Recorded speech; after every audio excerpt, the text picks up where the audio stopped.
most common question that vegans get is, where do you get your protein from? This may come as a surprise, but there are actually so many sources of plant-based protein.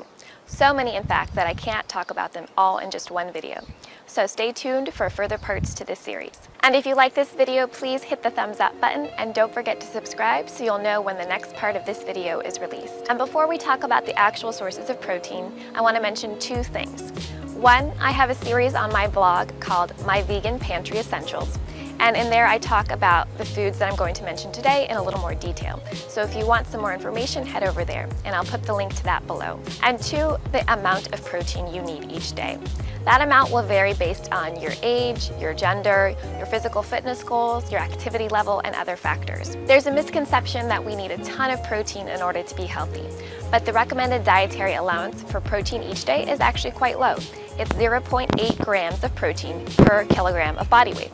So for me personally, that's less than 45 grams of protein, so that's actually really easy to meet on a plant-based diet. So calculate your protein needs to see what you should be eating. The first food on my vegan protein list is lentils. Lentils are a superfood, and for good reason. These little itty-bitty guys are packed with protein, as well as fiber, iron, folate, magnesium, and antioxidants. In 1 cup of lentils, you'll get 18 grams of protein. So if I were to have a half a cup of lentils with lunch, for instance, in a salad, and a half a cup of lentils with dinner, maybe in a pasta, I would get over 40% of my protein needs just from lentils. And today we have 4 varieties of lentils: red lentils, French green lentils, black beluga lentils, and brown lentils. Red lentils, as you may have guessed it, are red, but they actually turn yellow when they're cooked. And when you cook them, they get soft and mushy, so they're perfect in creamy dishes like Indian dals and curries. French green lentils tend to hold their shape a little more, so they're great in salads or grain bowls, or in soups.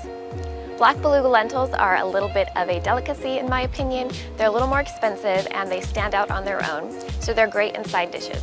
And my personal favorite way to cook them is with some caramelized onions and mushrooms. Finally, we have some cooked brown lentils. These are pre-cooked, pre-packaged lentils from Trader Joe's. And I add these to Buddha bowls, salads, pita pockets, whatever, and it's a quick, easy way to get protein. And if you look at the back label of the package, you see the great nutrition in here. It's got 120 calories per half cup, 9 grams of protein, and 8 grams of fibers. The next food on my vegan protein list is beans. And before we talk about their nutrition and protein content, let's address the elephant in the room: farting. But I have some advice on how to minimize those fart attacks. So when you cook dried beans, soak them overnight and then cook them in fresh cooking water. Get rid of that soaking liquid. The reason you should discard the soaking liquid is because it absorbs the oligosaccharides found in beans.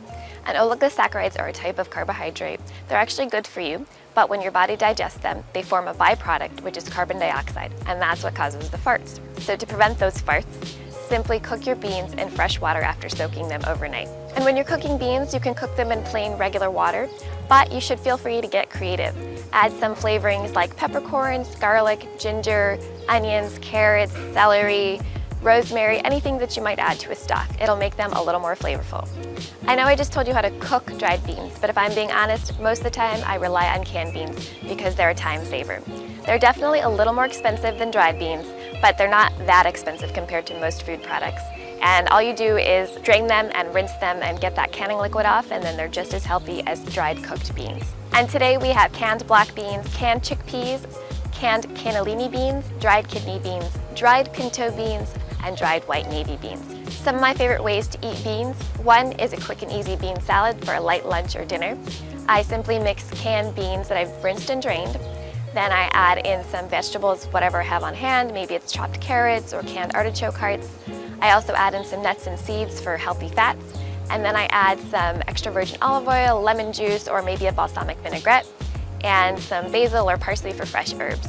I also love beans in tacos and burritos, obviously, but I don't really like canned refried beans. So I make my own refried beans at home using canned whole beans, and I have directions for that in my Vegan Pantry Essentials post, which is linked below.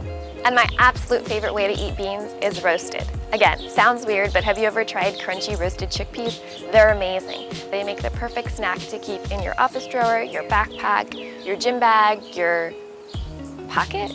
Do people put food in their pockets? Probably not, right? That's weird.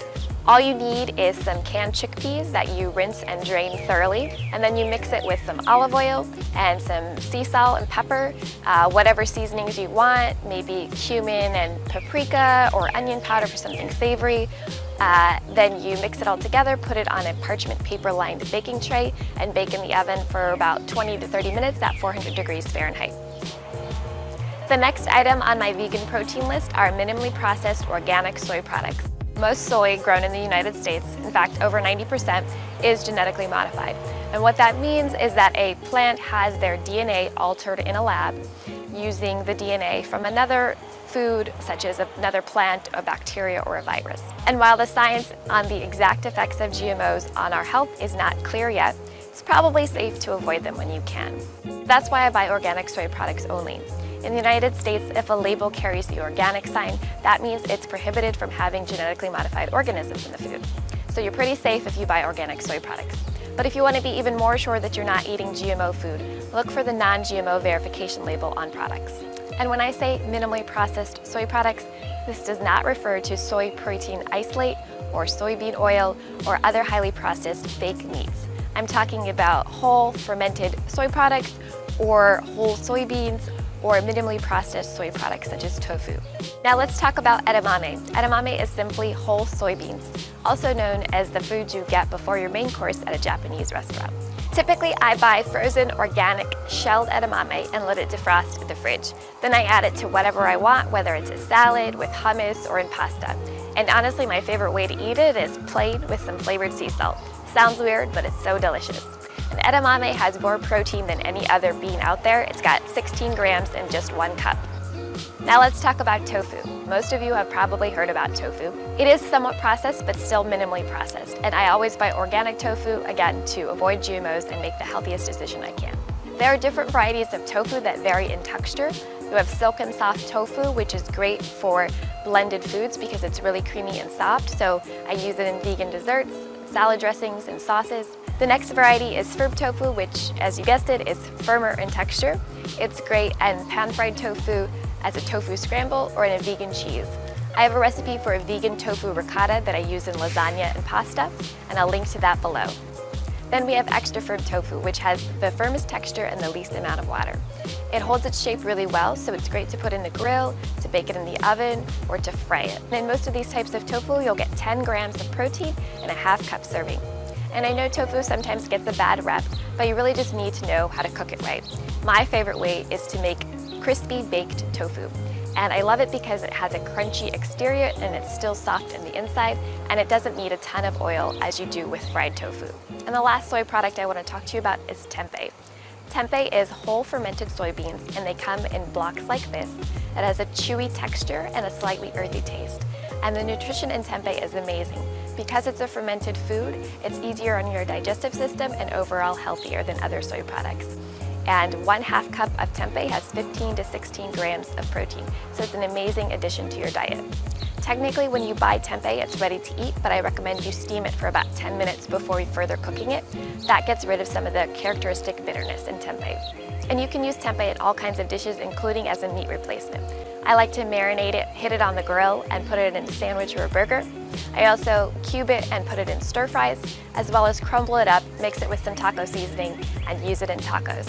So I hope this video has helped you see how many vegan sources of protein there are. I've just talked about a few today, and I'll talk about more in the next part. If you like this video, please hit the thumbs up button and don't forget to subscribe. Talk to you guys later. Bye.